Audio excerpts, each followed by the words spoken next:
So, what are the main arguments not to bother about accountability and measurement in marketing at all? What things should you ignore, Laura?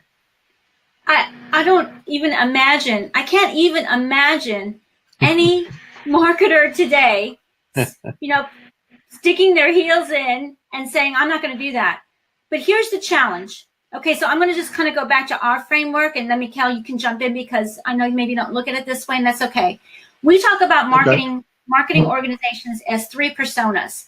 Those best-in-class marketers, which we talk about value creators, that group of pretty large marketers, another maybe 40% being sales enablers. These are the folks that really hone in on and think of themselves as in service to the sales team. They're really about the sales enablement, and they're really about leads and the pipeline. They're very myopic in that fashion. And then you've got campaign producers, that large group and growing, sadly, group. They all use technology. They all have data. They all do reporting, but it's very, very different kinds of reporting. So to Mikhail's point earlier, the dashboards of those people look very different. The dashboards of campaign producers are all about their activities. The dashboards of the sales enablers are clicking on their CRM system or marketing automation system and turning that into something. Value creators have a very different kind of dashboard.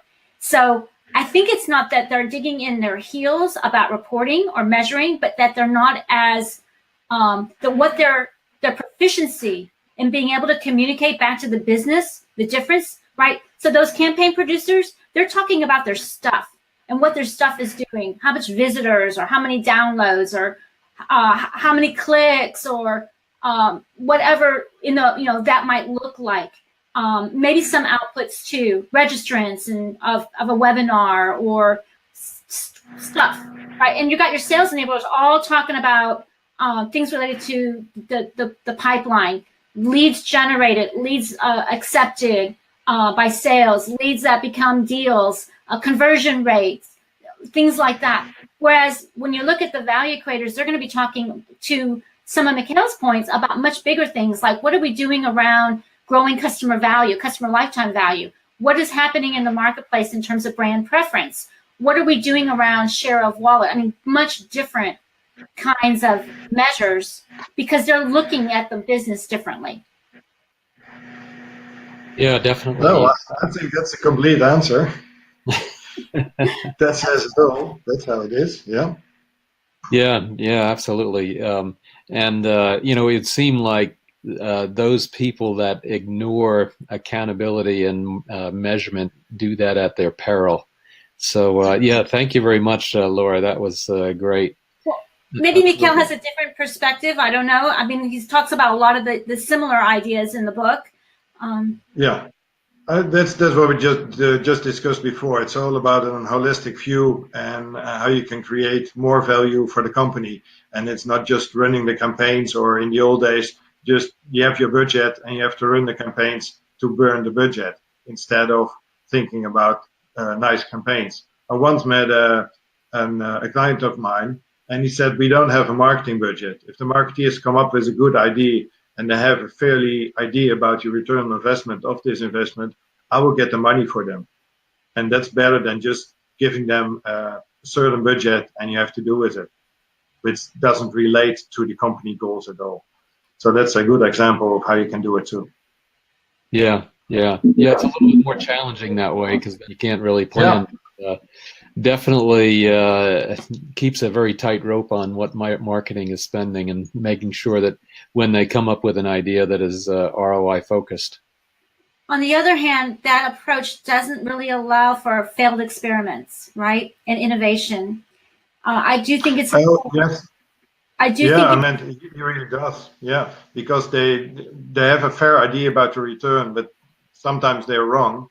Right. But just by testing and trying, they're getting better on it. Yeah, and it's so better than like sometimes you see they have spent the whole budget in October, and in November they have a great idea, but there's no budget, and you have to wait till January, which is crazy because sometimes the opportunity is gone, and then you have to wait 2 months, and there's no opportunity anymore. And I think that's the difference between financial management and performance management. And I was really fortunate in my corporate career, my 20 or so year corporate career, to be in organizations that encourage innovation and experimentation. We had very few rules. I mean, it was okay to fail as long as it didn't do any harm either to the company or to our customers. And I think that's important because you do need to learn what works and doesn't work, and different segments, different things resonate with different segments. And let me give you a really good example of that real quick. We had a customer in the technology space, very, very successful in selling to the federal government, our federal government. It's a U.S. company. And they wanted to sell to other entities that were kind of quasi-government, that were inside municipalities. And they thought it was going to be more or less the same marketing. But it turned out it was very different marketing, and they didn't realize that. The federal government, they rely very heavily on very traditional kinds of approaches. Their IT organizations are very sophisticated for the most part. They rely on analysts. They go to events. They are very different, but also quite traditional from an IT buy.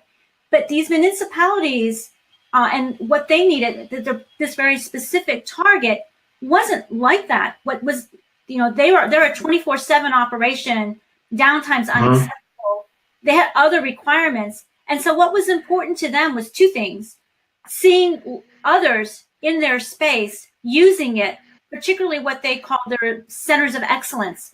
And they had like 3 or 4 cities that they thought of as centers of excellence. And if those centers of excellence had tried it and were using it, it wasn't a very hard sell.